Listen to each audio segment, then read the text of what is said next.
Looking forward to it. One of my old clubs, Craig Levine now in charge there, you can see he's had an immediate impact with the group. I think it's typical Craig fashion where they look really structured, organised, and there'll be a hard opposition to face, but we've had a real strong week in what was quite a demanding few days last week. Tough game against Celtic, boys put in an incredible amount of effort, and then asked them to go again, and not asked them to go again just on a grass pitch, but on an artificial surface, which is so. I just think it's a poor artificial surface, I have to say, but again the demands on the body are massive. You know, it's there's the shock that goes through the body when you're going full tilt. Having not done it for a long time, for 90 minutes, but I can imagine it would have some effects, and I saw those effects early part of this week. So we'll try to get the boys recovered, but they've had a real good week, and they're ready to go again. And a win against Hearts could take you to within a point of them, and they're obviously just sitting off the top six. So how important is that victory, do you feel? Listen, victories are important because you can see in the back of St Johnstone we jumped. And I think we're always striving to win games. We've never gone into a game thinking we'll just go for a point. I try not to get beat. We're trying to do something here where we're trying to win every game, and that comes up with certain tactics. And I was disappointed in our play on Saturday because I felt although the boys worked really hard to try and achieve a win in terms of being solid, with no spark and punch in their play, and I think that was due to the exertions of Wednesday, and then the artificial surface it's not conducive to being sharp in things, in my opinion, unless it's wet, which it wasn't. So I think to go against Hearts and strive for the win is normal. That's what we always try to do, and we work really hard. I want to be a lot more potent and a lot more aggressive in our play going forward, like we were against St Johnstone. I think the fans will testify to that was the case, and if you get the win then it can just propel you quite quickly. So still very early on the season, and as you can see that I know the top sides have taken a little bit of a gap, but there's not a great deal, there's only a couple of wins between a lot of sides, so you can see we're all still searching for that top gear. We've not quite hit yet. There's been flashes of it, but I think once you start getting towards the 10 and 12 games of a season, 12 games of a season, you start to see the habits becoming normal, and that's when you'll start to see lift-off, I think. But we're striving to win the game, and against Hearts at home, on the back of a real good home victory against a very good St Johnstone, we've got another chance. St Johnstone side will get another chance of getting a good result before the international break. How different a side do you feel Hearts are now under Craig Levine? Well, I touched on it there. I think they look certainly from the outside. I can't comment for what goes on the inside, but from the outside, you can see that there's a real structure, and I know Ian tried to play a certain way, and it can be quite expansive at times, and you can see what he was trying to do. Excuse me, there's a lot of movement, but under Craig it looks a lot more structured, and as I said, that's something that Craig has always been. That's why he's gone to manage at the top level. So listen, I can't comment on what goes on behind the scenes, but certainly from the outside, that's the overriding feeling about the structure.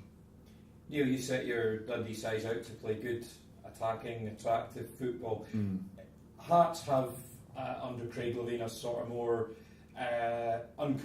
uncompromising approach, if you like, a more robust approach. Might you have to tweak the way you get your side to play this weekend, or is it a case of let Hearts play about Dundee? Yes, a bit of that, but also I think you have to be respectful in terms of knowing what you're coming up against, and look at a side's strengths. And although they are, you use the words robust and structured and thing, I've used structured. I think they still play right good football. I think they'll attack. They'll get two wing backs they normally play with, whether they go to a 4 or not, and have a little bit more structure in the side. Maybe they're thinking about playing us, worried about playing us against a very good St Johnstone side, and looking every bit as good as them, and in my mind better than St Johnstone, so maybe they'll come here and adapt their tactics. But yeah, I do try to set up to be good on the eye and positive, and as I said there, purposeful in our play. But equally, I want us to be structured and hard to beat as well at possession. And I felt we were in a lot of the game against Kilmarnock, definitely against St Johnstone, but for a couple of crazy decisions.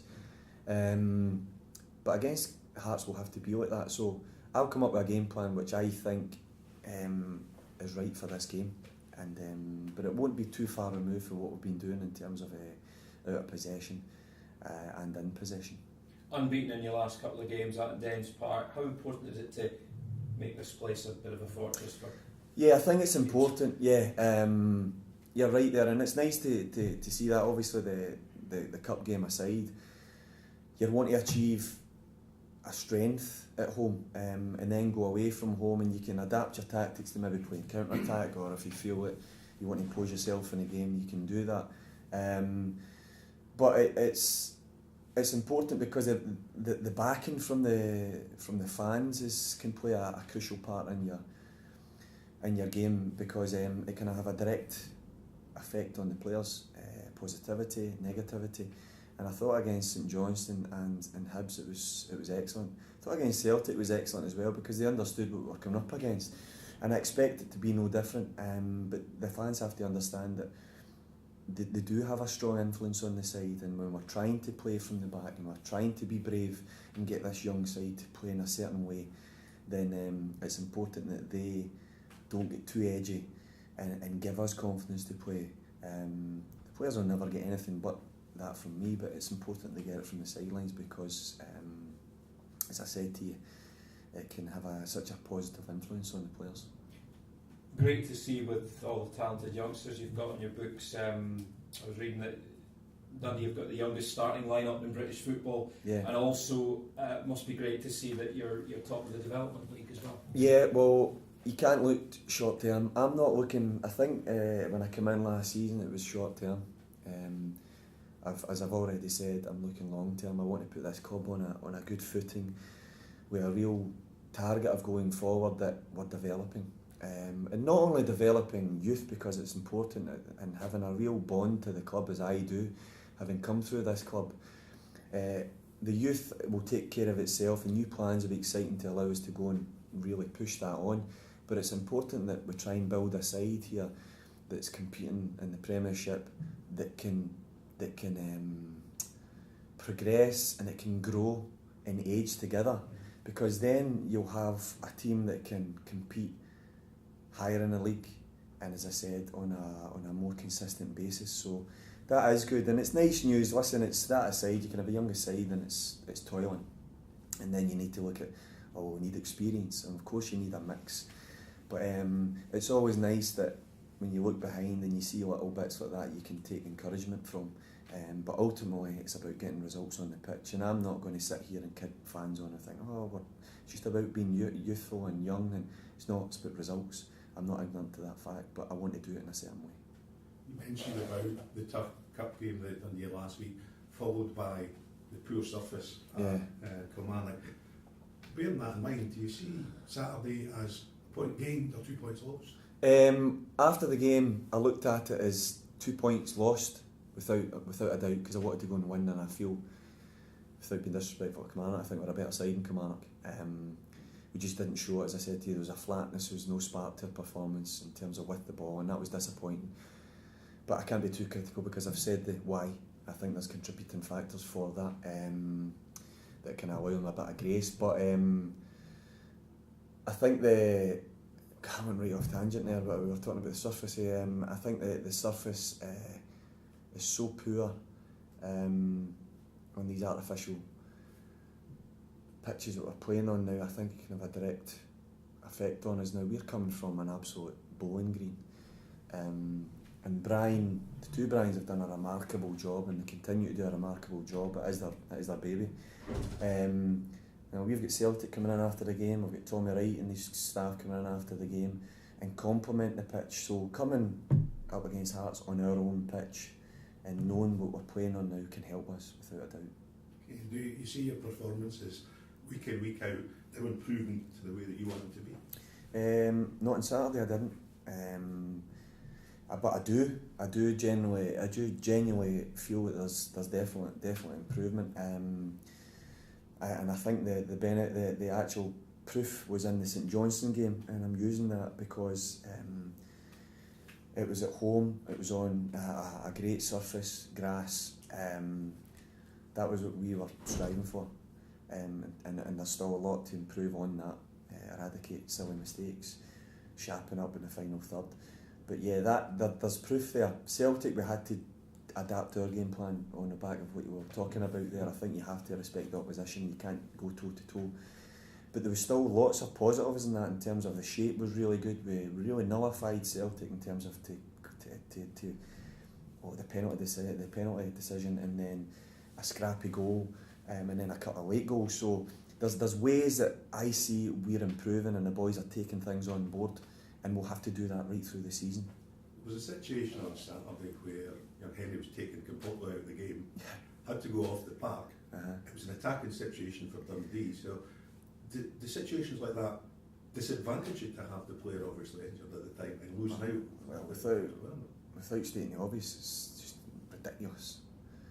And at the side of the pitch, we've lost Graham to the fourth official last week because you get animated, you get passionate, you get angry, you get frustrated, and sometimes it boils over. And I'm trying to keep my calm because I've got nobody else to take the team on Rob Geddes if I get sent to the stands on Saturday. But it's just a ridiculous rule that somebody gets. Like I said, I used the analogy of like a car crash, and it was, and it should have been a red card on viewing it again. And then the crazy decision that he's got to leave the field because the rules have changed. If he gets a yellow card, he doesn't. But if it takes a certain amount of time, he has. Well, because it was a worse tackle than maybe a softer yellow card, then we get punished. He's 6'4", he's one of the biggest threats for an aerial attack into their box, and he's got to leave the pitch. And then it's the second phase, and he's still not allowed back on. So it takes you all your composure. It takes all the composure you can muster not to let that boil over. But that needs to be looked at. It's ridiculous. How's your injury situation now? Good, very good. Yeah, it's been very good. Musa has trained a lot. Gowser's been back training. Marcus has been back training. So there's a few decisions we need to make towards the weekend. I think the artificial surface definitely come into play at the weekend with Musa. We couldn't take any risks because it's just not worth taking. But I'm glad to see he's back fully fit now. He'll come into contention for Saturday.